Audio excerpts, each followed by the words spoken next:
Good afternoon. I am Tim Talek, Director of Advanced Tax Planning and Family Office Services at HB Wealth. Welcome to the third installment of our three-part summer webinar series, focusing on unique summer-themed family, property, and cybersecurity risk management considerations and planning. In today's session, the cyber tourist trap, avoiding digital dangers abroad, will unpack some of the digital best practices that can help keep your devices, data, passwords, and privacy safe when traveling away from home.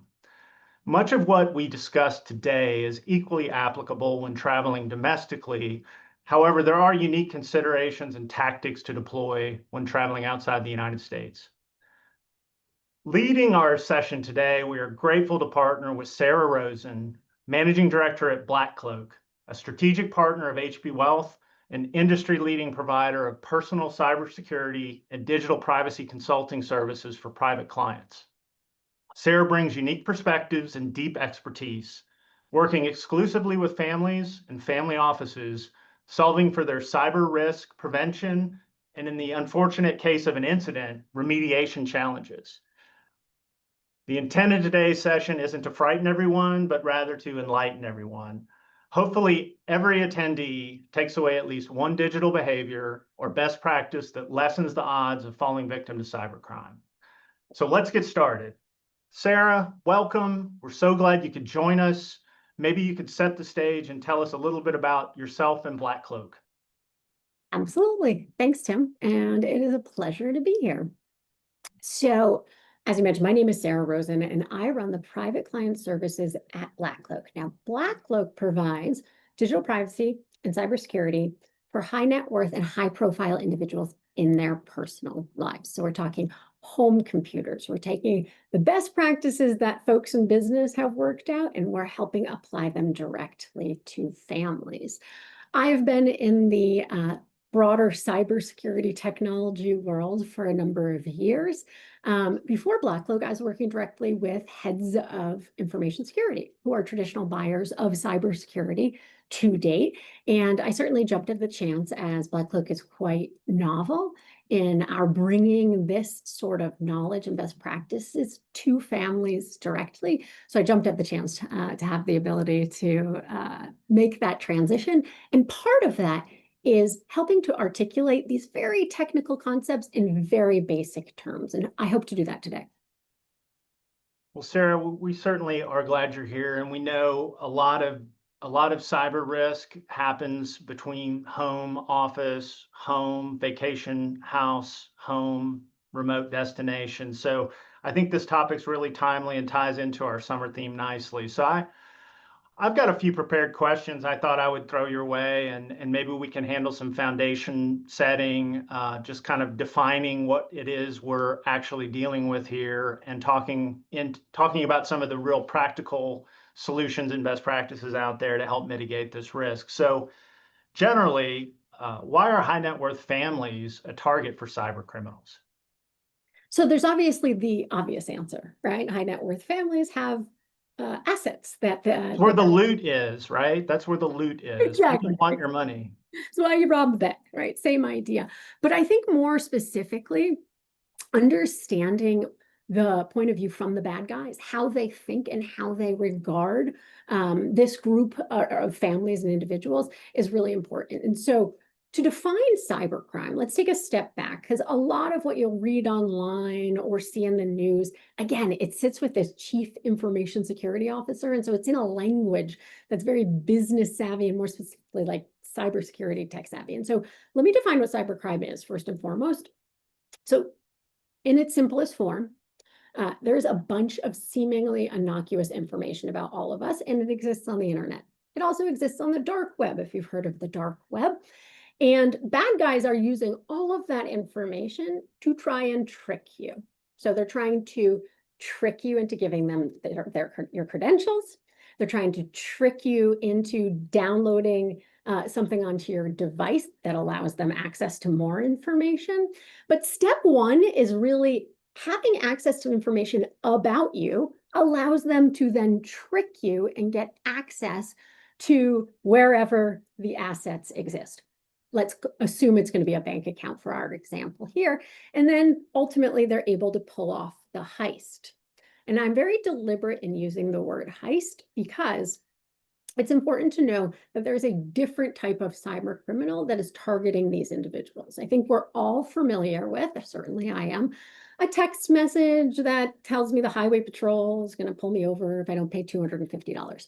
So that type of hacker is a long tail hacker. They are looking at the masses. They're saying, I'm going to put a little bit of effort and send it to a whole bunch of people, and I hope I trick 5 of them, right? 5 out of 1,000, it's a nice haul for the day. That is not who we're concerned about. Now, you should be concerned about that. Stay vigilant. But those tend to be a little bit easier to suss out. And that's a lot of the scams you're going to read about in the news. What I want this audience to understand is there's another type of hacker. I call them the Ocean's 11 hacker. If you've seen the Ocean's 11 movie, the entire movie is about planning the heist, right? And then it all comes together at the end. And I think that's really important to understand because these individuals aren't looking at the masses. They are finding a target, the Miller family, right? And they will invest time, resources, money into tricking the Miller family to get access to the Miller family's assets. And that also includes when the Miller family goes on vacation. And we'll talk a little bit about why vacation becomes a particular opportunity for them. But knowing that folks are targeted. And the best way to minimize yourself as a target is to minimize the amount of seemingly innocuous information that exists on the internet. And we're not just talking username and passwords on the dark web. We'll talk a little bit about that. There's not a lot you can do with that except knowing what is there. We're talking about the floor plan to your house that you bought 2 years ago and is still on the real estate website, right? That's what I mean by seemingly innocuous. Interesting. And so, to use the analogy of the breadcrumbs of your digital footprint, there's these little breadcrumbs out there, whether it's from social media, whether it's from public property records, whether it's from true hacked passwords, you name it, dark web activity. All those breadcrumbs ultimately start getting pieced together to ultimately pull off what you call as the heist. So very, very interesting. What really kind of changing now to how do you protect against shedding those breadcrumbs, or at least keeping them tidy? So what would a high net worth family do to better protect themselves from cybercrime? So I think there's 4 components to be thinking about. And the first is this idea of privacy and data. It's the fodder, right? It's the beginning. If there's no information about you, you are not a target. If there's less information about you, you're a harder target. So if you use the analogy, a car thief shows up to the airport, they're going to steal a car. It's just a matter of which car they're going to steal. Are they going to steal the one with the blinking light and the club across the steering wheel? Or are they going to steal the one with the windows halfway down and the keys in the ignition, right? Obviously, they're going to pick the keys in the ignition. That is equivalent to how much data exists about you out on the web. So first and foremost, you want to understand your digital footprint. There's lots of firms that can do this for you. If you're Googling like data privacy, personal data privacy, there's a lot of firms that do this, but there's a couple components. One, dark web. This is where when you get a breach notification, I think there was one recently from a noteworthy firm. There's one almost every day, right? What is happening is somebody has stolen your information from a company and they're selling it on the dark web. So that is how they make their money. Now, the Ocean's 11 hackers are purchasing it off the dark web. It costs like $1 or $2. So you want to know what information and stay vigilant of what information exists about you on the dark web. We cannot remove it. It cannot be removed, but we can take actions to protect if we know it's there.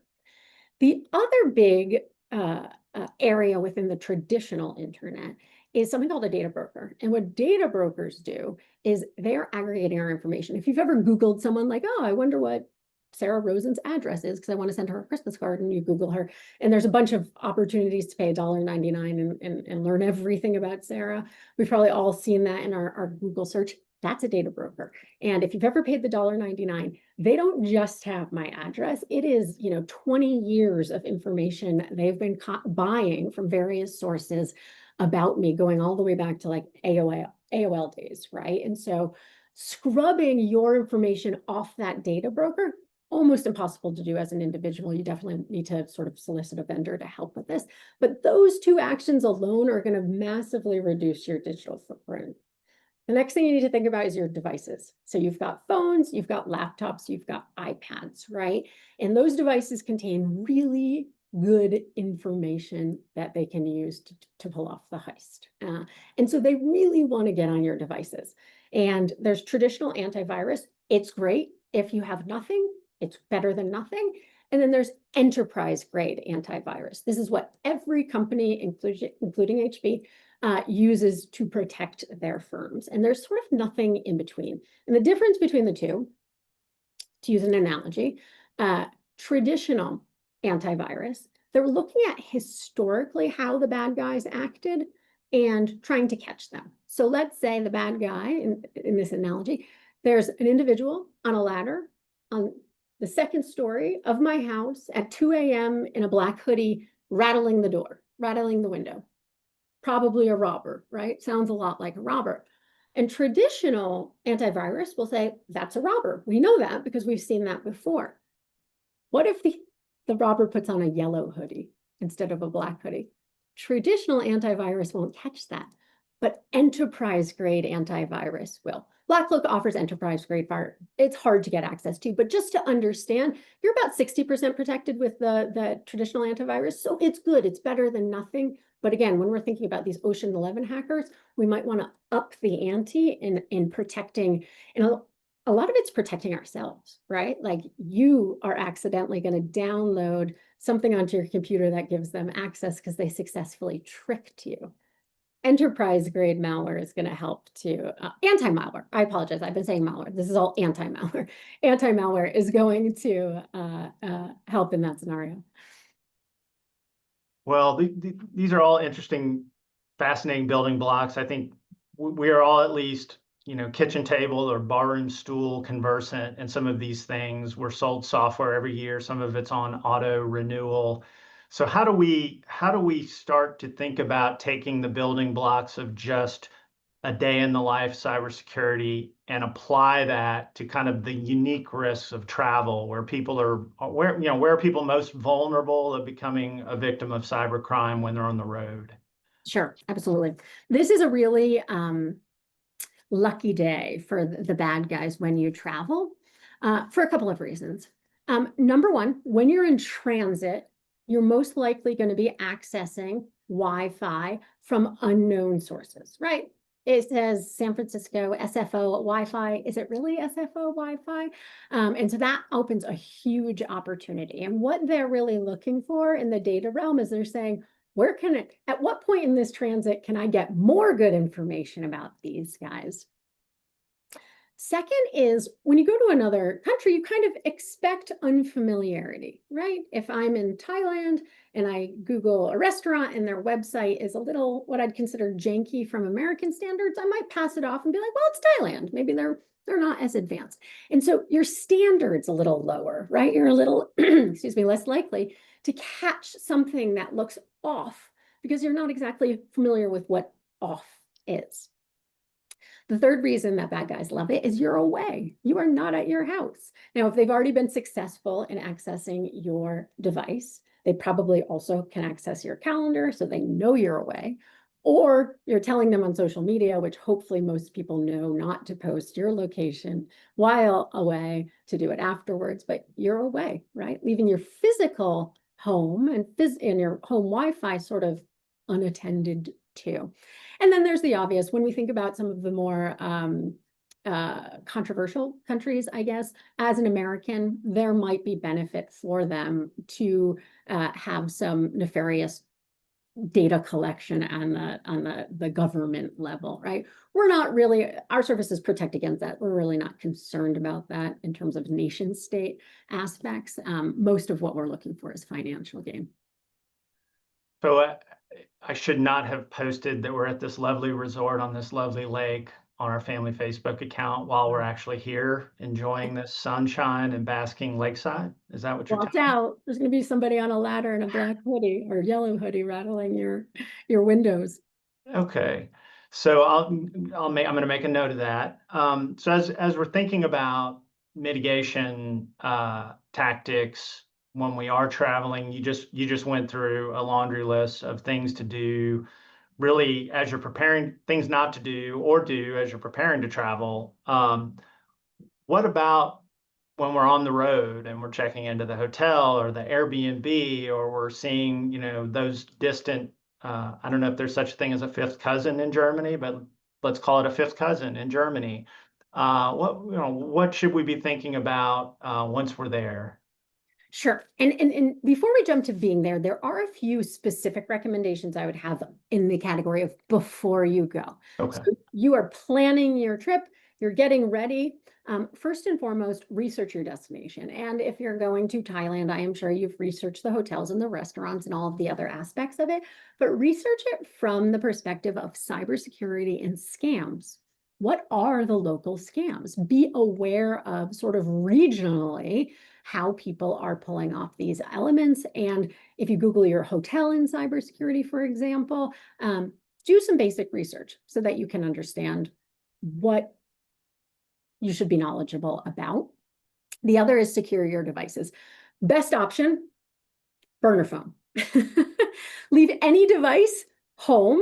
When in doubt, leave the device home because they cannot steal something they do not have access to. Second best, burner phone. So not using your device at all, but that's not always sort of realistic. So when we say secure your devices, you want to make sure your patches or the operating system updates are all up to date. And what that means, when you get an update from Apple, I use Apple and it says, iOS update, and do you want to download it now or later? It is really important to do those immediately, because what has happened is somebody, either a good guy at Apple or a bad guy, has found a way to break into their system. And what they're sending you is that patch so that they no longer can break into the system.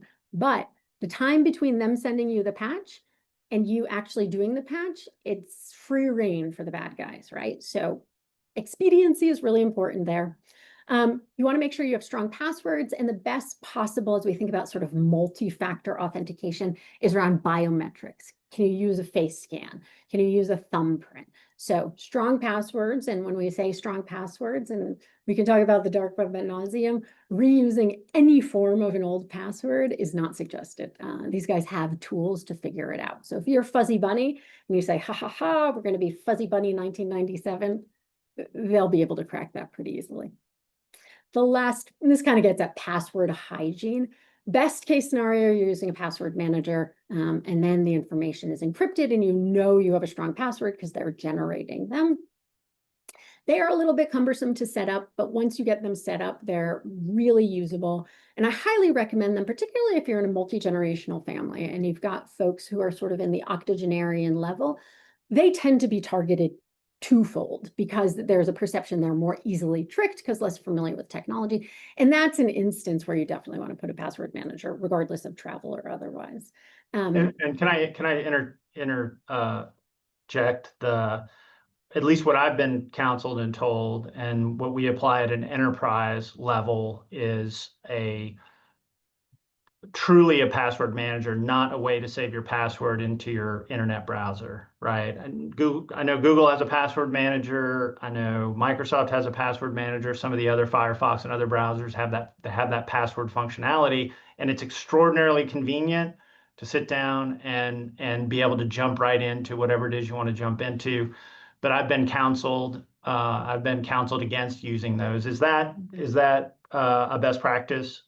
It is. It's tempting because it is so convenient. It's very tempting. If you think about it on a phone, you can usually add biometrics, and you can do that by app on an Apple phone. So each app scans my face, before it will open. And so in that instance, a little bit better. When you're thinking about traditional internet and websites, think about it. If they get into your device and they open your bank and it autofills your password, which is how those systems work, very bad for you, right? They don't even need to know your password in that case. It's going to autofill.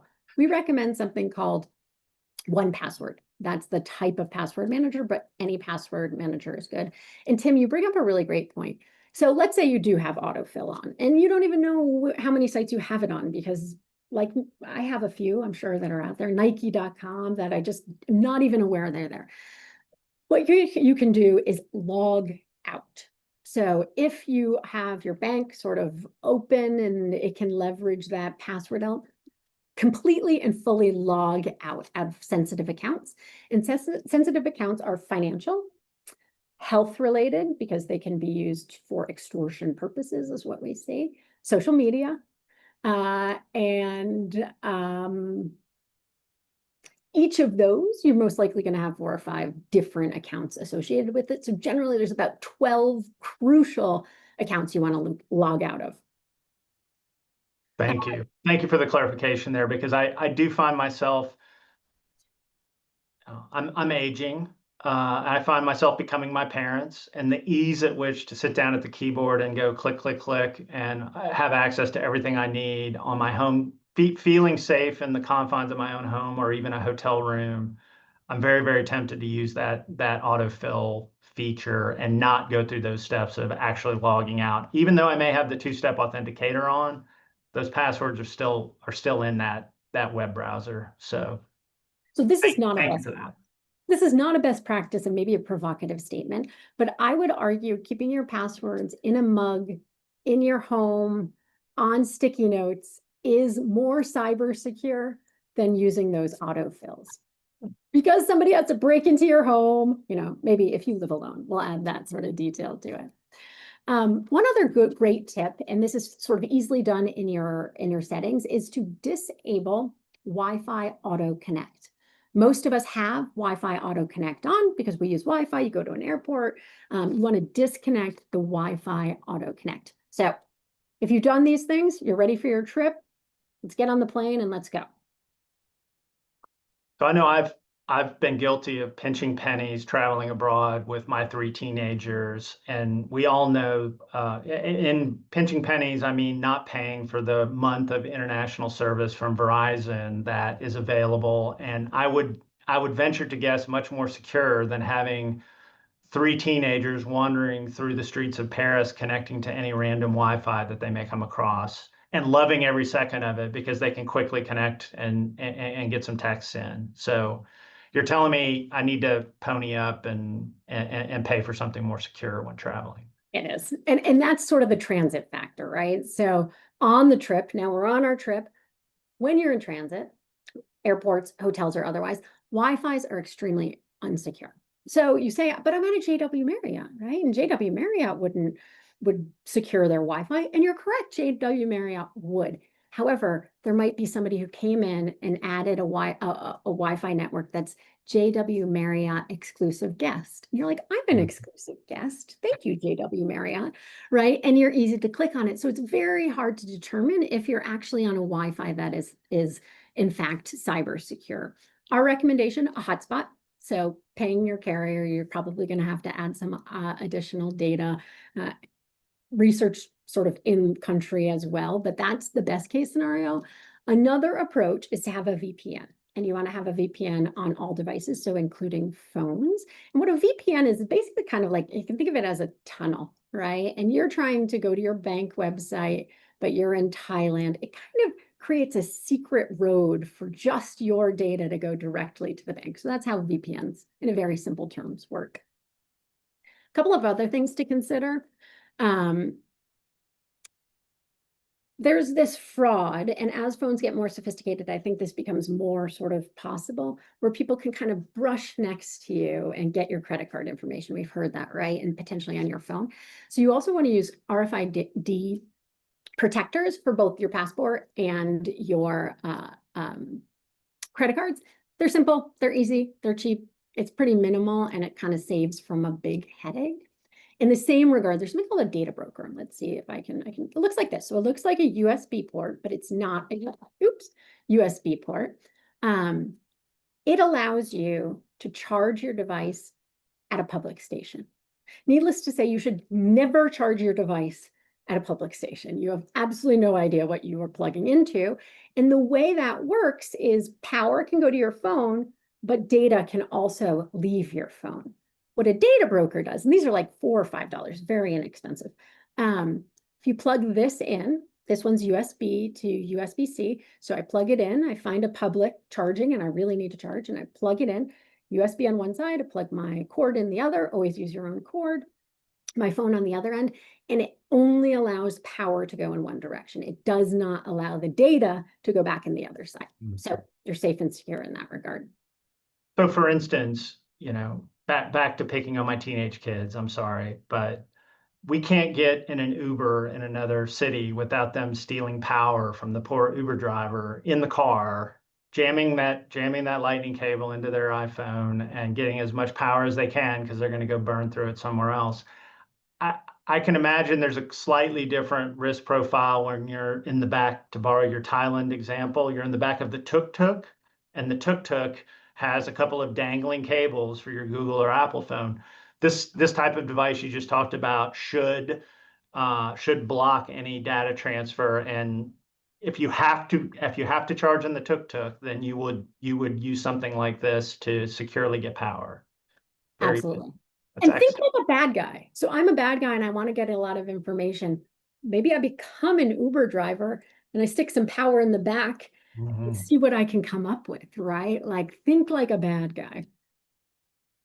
And I think that brings us to like hypervigilance. When you think about links and downloads, I think people still think in terms of pop-ups, like I would never click on a pop-up, and hopefully you should never click on a pop-up. That is in fact true. But bad guys have gotten more sophisticated. So I recently saw an example where the bad guy had a device. This is sort of called man in the middle. There's a type of scam, but bad guy had a device, and the bad guy is sitting next to you at the airport. And that allows the bad guy's device to send something to your computer that makes it look like you're signing into Google, which if you use Google Suite, you do that a lot, right? You say, oh, Nike syncs with Google, just use my Google account. So that makes a ton of sense. It looks like Google. Contextually, it makes sense that it's Google.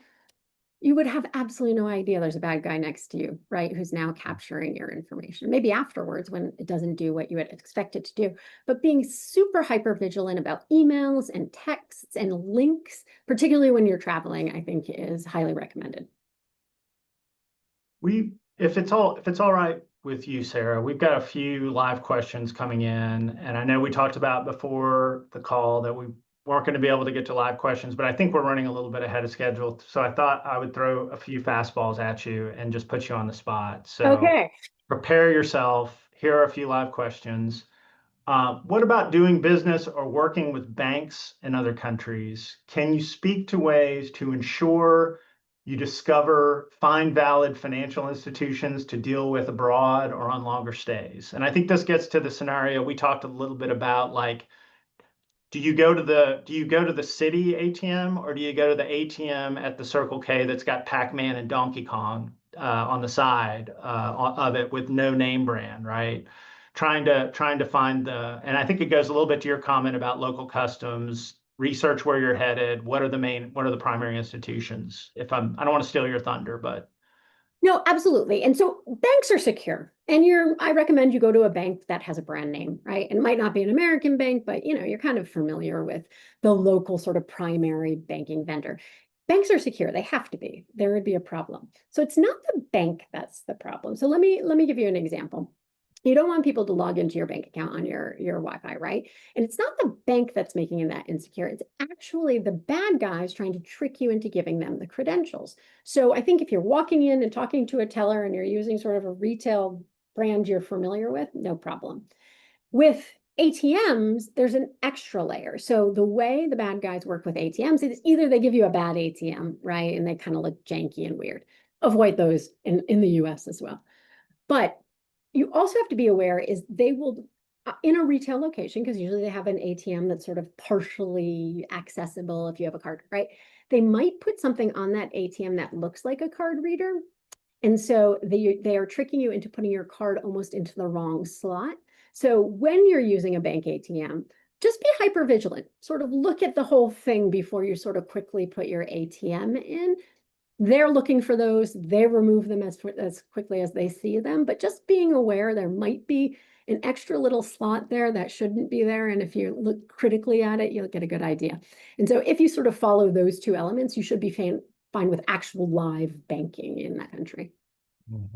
yeah, and I think getting ahead of that issue with the research, I know that the teams at HB Wealth field all sorts of questions about our clients' financial and personal lives. And so, you know, if you don't know, feel free to call someone on your HB team. We have ways of kind of triangulating to what are legitimate financial institutions and what might not be legitimate financial institutions with a little time and a little lead time into your travel. So, and trying to understand the landscape of what's a legitimate financial institution and what might be a little shady.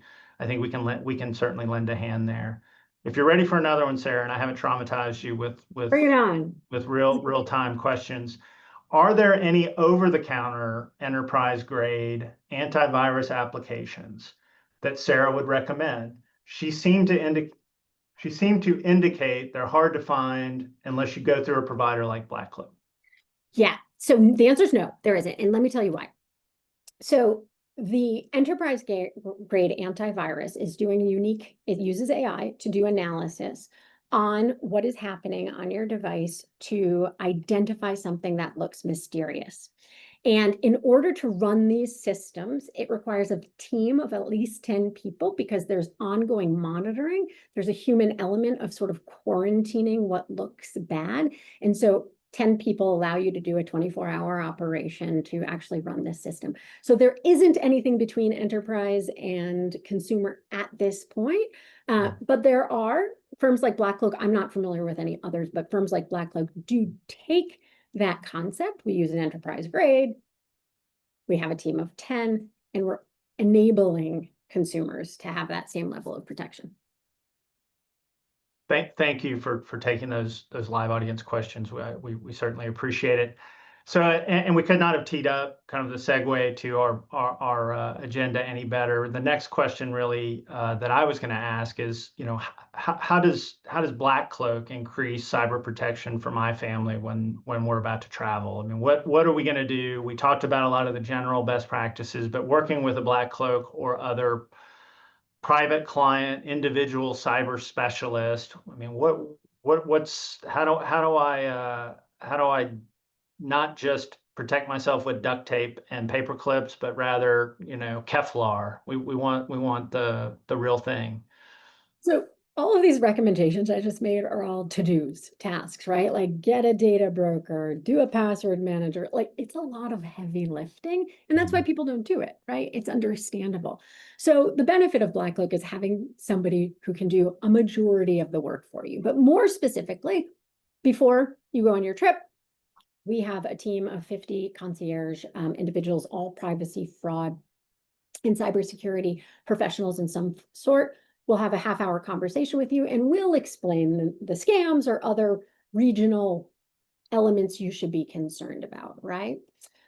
BlackCloak also, part of our service is limiting your online digital footprint. So getting your information off those data brokers, informing you of what is on the dark web. So that is important going into it. Obviously, your devices will have this higher level grade of anti-malware. We'll download them onto your computer. We also have an app on your phone. The app has a lot of bells and whistles that are useful. An example being QR codes are a source of malware. So if you have a QR code, let's say at a restaurant, and it says click here for the menu, if you just use your phone, that could download malware onto your computer. And so some of these small bells and whistles that are helpful.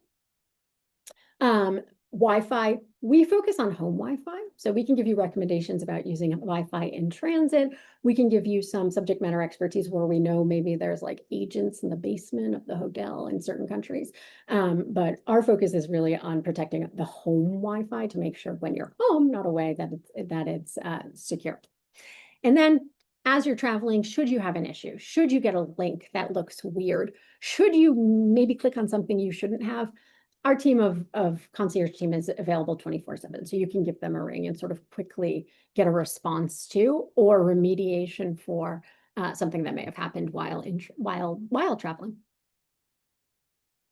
So how might that you get home from your travels, you feel like, you know, yes, I know all these things, but I still reverted to me being me, and I still clicked on several QR codes, and I logged into the Holiday Inn Express Wi-Fi network, public network, while I was waiting on someone in the lobby in Thailand. I have a suspicion, I've got some unusual activity going on. I got a suspicion that something might have happened or I picked something up. How might a firm like Black Cloak kind of parachute into a situation like that? I think something's wrong. I'm not real sure. How do I make sure that everything is cool still? So let me give you a real example. This is a little terrifying, and this is why you want to sort of prepare for the trip in advance. So we had a client, they weren't a client when this happened. We helped them remediate the situation. And I believe they were in Dubai. In Dubai, 2 weeks, business pleasure, sort of both of them. Got back on the plane, flew to LAX. I think it's a 14-hour flight, landed in LAX. Every single one of their online passwords, including like their Excel energy bill, everything had been changed, right? How is that possible? In that instance, somebody was already in their device before they left. Somebody had already sort of accessed, whether it be their email, certainly their calendar and otherwise, and they were just sitting and waiting for the right time to pull off the heist. 14 hours on a flight where it's unlikely you're going to be getting notifications and alerts is a great time to pull off a heist, right? So they came to Black Cloak. We helped them remediate it. That is a pretty large example, excessive example. But fundamentally, what we're going to do, our experts are going to take the device and try and understand what did they access? How did they access it? We usually can't get files or money. We can't get them back, but we can articulate what, in fact, they have touched within the system and or stolen for the most part, to the most part. More importantly, how did they get into the device? Let's think of that as like a wormhole or a mouse hole, right? We will then sort of patch up however it was, whatever process they used in order to access the device, we will sort of patch up that element of it. And that's the technical side, but then there's like a subject matter expertise, right? Like, do I call the FBI? What's the telephone number for the FBI? What are the pros and cons of calling the FBI and reporting? So our folks are seeing so many of these that they have subject matter expertise that we can walk you through or serve as a subject matter expertise in the overall sort of cleanup process, not just that super technical component of it. I think that's very helpful, and maybe taking a step back from that, thinking about and thinking through, not that cybersecurity threats are going to dictate, the family meeting, where are we going to go, what exotic destination might we go to this year. You picked on Thailand a little bit. Sorry if anyone on the line is from Thailand. I know we picked on Dubai just with that example.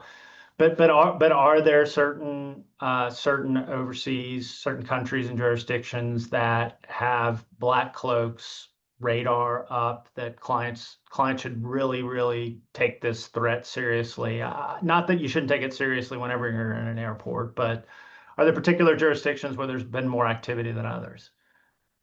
So big picture, we don't work in 9 countries, and they're exactly, North Korea being that sort of big picture. And then there's sort of nation state obvious elements, Russia, China, you're kind of aware of what's happening there.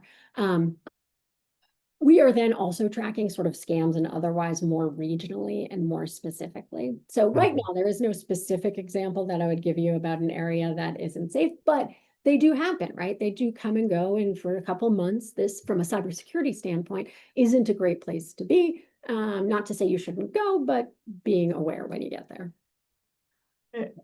And as kind of travel has moved away from the JW Marriotts and Ritz of the world, I think you alluded to extended stays in your earlier remarks, both domestically and overseas. Considerations, you come in, you're exhausted after your 14-hour plane ride. You plop down on the sofa. There's a nice bottle of wine and some grapes that the VRBO or Airbnb host has left for you. And on the wall is, hey, our router is this, our Wi-Fi password is this. Have a great time in our city. What is it that's going to make, what is it that's going to make us hit the brakes and say, wait a minute, now is the best time to think about setting up a hotspot, or is there other equipment maybe that we should travel with if we're going to be in, maybe not overnight, but if it's several days or several weeks, Are there any best practices that are unique or any heightened risk or reported activity associated with the extended stay economy that we're in now? So I think with extended stay, you hit on it. It's really that Wi-Fi, right? And the best way is to think like a bad guy. If I was a bad guy, would I go so far as setting up a Airbnb to trick people? Probably not. But if I'm the neighbor of an Airbnb and I can figure out a way to make it look like I'm using their Wi-Fi. So even if you sort of know the owner or are familiar with them, always be leery of public Wi-Fis that are available to you. Yes, a hotspot. I use my phone as a hotspot. If might not be the best if we're talking sort of volume. I know they have devices, most carriers, phone carriers have them. That might be a better option. And then, as I mentioned, VPN, always a good idea. Mm-hmm. You can I purchase think those those. devices at one point were called jetpacks. I think that one of the carriers used to refer to them as a jetpack, and they would include them in certain premium subscriptions. So, and that would have the bandwidth to allow multiple family members or multiple business colleagues when we were traveling as a group to have safe access through the Wi-Fi, or not through the Wi-Fi, through the internet. It So. illustrates how times change, right? Yeah, we've got a few more live questions coming in. So Sarah, you're on a roll. I'm not going to let you off the hook. We're just going to keep going with some of this. This is great. Thank you.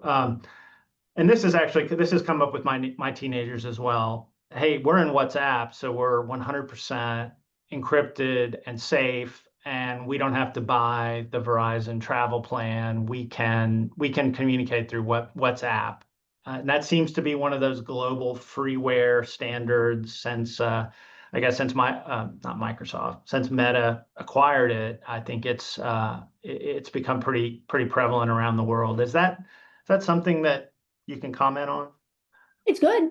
They do a good job of security and making it secure, right? You can kind of think of Signal. The Signal is also in that realm. They're good until they're not. And what you have to realize is the bad guys are always moving forward. As soon as we figure them out, they take a step forward, digitally. And so I don't have any direct knowledge on people working on trying to sort of crack into WhatsApp, Hmm. Hmm. but I would never assume 100% security really on any app, Okay. communication app. And sorry, Mark Zuckerberg, if you're on the line, we did not mean to disparage your technology. I know it's very widely publicized as they lean on the encryption. I know when they talk about utilization of Better WhatsApp. than text. Yeah. If Yeah, absolutely, they're absolutely. communicating, good option. So we've got a couple other questions just on the VPN theme, right? So whether it's domestic or abroad, sometimes going through VPN, websites get confused. You maybe password managers could potentially get confused. Are there particular VPN platforms or accessing the Wi-Fi? I know I've had this problem in a large name brand hotel chain before, trying to just access the hotel Wi-Fi through a VPN. You get some sort of error message that you can't connect through the VPN. Is that something that I know it's frustrating, but is it try again, or are there certain platforms of VPN that are more user friendly and still provide the protection that you want them to provide? Yeah. Um, you can think of this also sort of as consumer grade and enterprise grade. And I imagine that folks are used to sort of like if you've worked at a financial institution, that Mhm. VPN requires 15 minutes of thinking and otherwise, and in every scenario it doesn't work. There are other forms of VPNs, and we can share recommendations on name brand sort of if that caller So, wants to contact. no, that might be very helpful. We can do that as a follow. We can distribute that as a And follow-up. with mine, the Black Cloak VPN, I should say, which is more of a consumer grade, the only time I have issues is on unitedwifi.com. So that is literally the only place that it has caused some sort of hiccup for me in using it all of the time, every day, traveling often. Interesting, interesting. Um, also along the lines of VPN, just maybe taking a big step back, talking about you say installing VPN when traveling. Could you elaborate on who does that, how one does that? I think in most cases there are platforms. I know our family has a VPN portal through our Norton internet security subscription. I'm not saying it's good or bad or ugly, but is that when you're talking about VPN, Sarah, you're talking about commercially available or readily available VPN provider like NordVPN or Norton or one of those type vendors? Yes. Okay. Now, I'm not going to give more detail because I'm not an expert. And this is a really Mhm. important one, right? This is something I would absolutely put on our concierge team because they have the level of detail and nuance between the different VPNs to make a strong and full-throated recommendation. Okay. Well, I think that wraps up some of our live Q&A. Thank you for everyone's engagement, for lobbing those questions in. Again, our intent was to kind of take them and get back to you. So I hope we answered them, and we will certainly memorialize them and circulate them out for the benefit of not only the viewers today, but those that might watch the replay. So we'll capture those and bring them in. Sarah, I can't thank you enough for covering so much ground in such little time. It's been incredibly helpful and informative. It's given me some nuggets of wisdom I hope that I can take away and kind of apply either domestically or internationally when I'm on the road.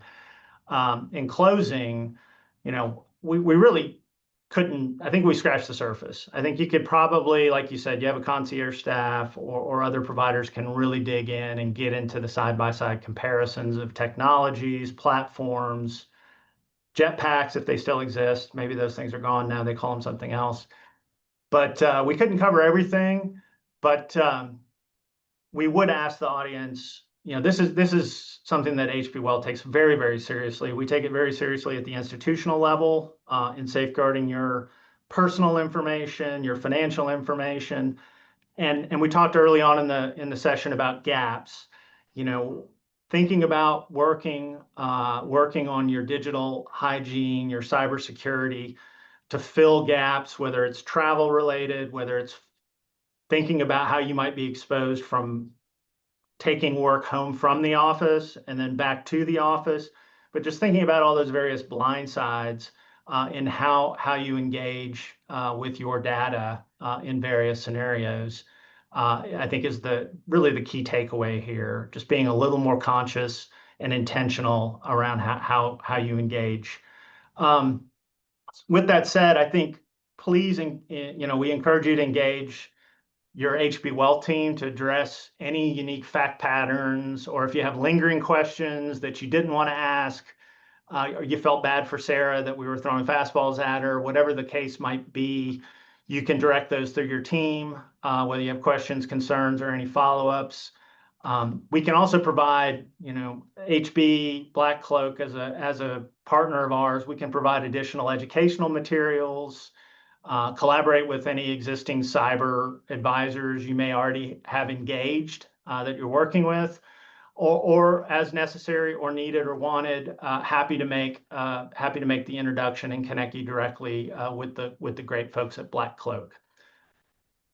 Please, please, please be on the lookout for invitations to this upcoming HB fall winter webinar series. We haven't really nailed our topics down yet. But we've got some really, really creative people here at HB Wealth, and I'm sure they'll be able, with a fall winter theme, be able to weave in some pumpkin carving and snowman building case studies. So the series will be both entertaining and educational, and hopefully give you good, tangible, actionable items that will help you in some aspect of managing your family's wealth. So thank you so much for joining us today. Thank you again to Sarah. And we hope you have a safe, secure, and wonderful remainder of the summer season. Thank you so much.